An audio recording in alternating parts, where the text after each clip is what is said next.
నమస్కారం అండి. నేను doctor Satyapadmaja Manta, consultant pulmonologist, medical hospitals, MVP Visakhapatnam. ఇవాళ మే 5, 2026 వరల్డ్ ఆస్మా డే.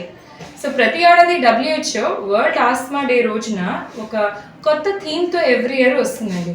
ఈ ఏడాది థీమ్ ఏంటి అంటే, మన ప్రతి ఆస్తమా పేషెంట్కి single anti inflammatory therapy inhaler available ఉండాలి.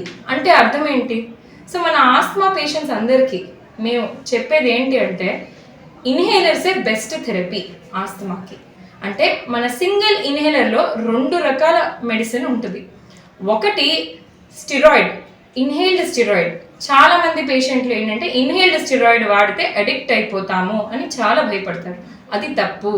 ఇన్హేల్డ్ స్టిరాయిడ్తో పాటు వేరే మెడిసిన్ కూడా ఉంటుంది. అది ఏం చేస్తుందంటే మన ఊపిరితిత్తుల ట్యూబ్యూల్స్లో ఉన్న కఫాన్ని పూర్తిగా క్లియర్ చేస్తుంది.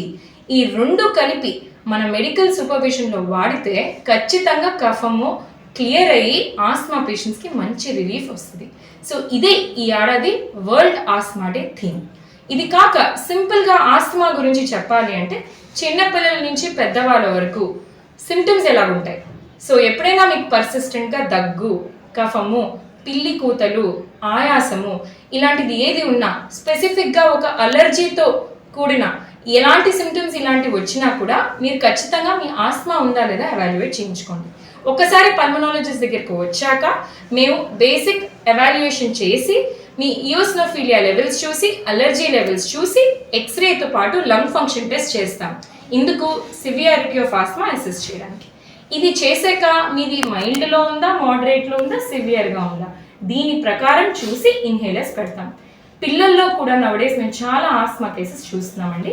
ఎందుకు అంటే మనకి పొల్యూషన్ కొంచెం ఎక్కువ ఉండడం వలన, అది కాక వాళ్ళు స్పెసిఫిక్గా చిన్నప్పటి నుంచి ఏదైనా అలర్జెన్స్కి ఎక్స్పోజ్ అయినా కూడా అలర్జీ సిమ్టమ్స్ వస్తాయి. సో ఇవన్నీ ఐడెంటిఫై చేసి, అది పిల్లలైనా పెద్దవాళ్ళైనా ఇన్హేలర్స్ కరెక్ట్గా పెట్టి ఆప్టిమైజ్ చేసి రెగ్యులర్ చెకప్స్లో మేము ట్రీట్మెంట్ ఇచ్చి ఖచ్చితంగా క్యూర్ చేస్తాము. ఇది కాక మీరు రెగ్యులర్ ఆస్మా ఫాలోఅప్ చెకప్స్కి వస్తే కనుక ఖచ్చితంగా మీది కంట్రోల్లో ఉంటుంది. సో ఆస్తమా గురించి భయపడక్కర్లేదు.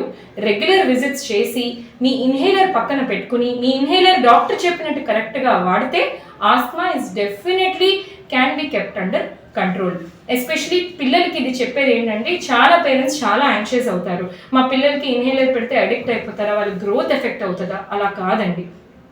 పిల్లలకి కూడా ఆస్తమా కనుక ఉంటే అది డెఫినెట్లీ కంట్రోల్ చేయొచ్చు. వాళ్ళ బేసిక్లీ ఏంటంటే ట్రిగర్ ఫ్యాక్టర్స్ ఐడెంటిఫై చేయాలి. వెదర్ అవుట్డోర్ ట్రిగర్ ఫ్యాక్టర్సా, ఇండోర్ ట్రిగర్ ఫ్యాక్టర్సా.